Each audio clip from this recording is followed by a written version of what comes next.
உதிர போக்கு இருக்கிற ஒரு ஸ்திரீ சமுதாயத்துக்கு நடுவில் வரக்கூடாது, அதான் சமுதாயம் சொல்லுச்சு. ஆனா அவளோ இல்ல, சமுதாயம் அவளுக்கு வைத்த தடை, அவள் சரீரம் அவளுக்கு வைத்த தடை.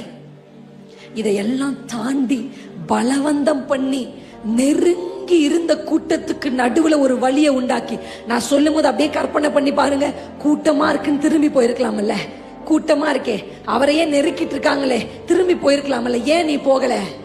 பலவந்தம் பண்ணினால் அந்த சுகத்திற்காக அந்த கூட்டத்துக்கு நடுவுல வரா, நெருக்கத்துக்கு நடுவுல வரா, ஜனங்களை விலக்கி விட்டு வருகிறா. அவ கண் முழுவதும் இயேசுவையே பார்த்துட்டு இருக்கு, சுத்தி இருக்கிற எந்த நபரையும் அவ பார்க்கல, இயேசுவையே பார்க்கறா. நெருக்கம் இருக்கு, போராட்டம் இருக்கு, இடிக்கிறாங்க, குத்துறாங்க, எல்லாவற்றையும் தாண்டி பலவந்தம் பண்ணி கொண்டு போய் அவர் வஸ்திரத்தை பிடித்த உடனே வல்லமை புறப்பட்டது. பலவந்தம் பண்ணு, ஜெபத்தில் பலவந்தம் பண்ணு, உபவாச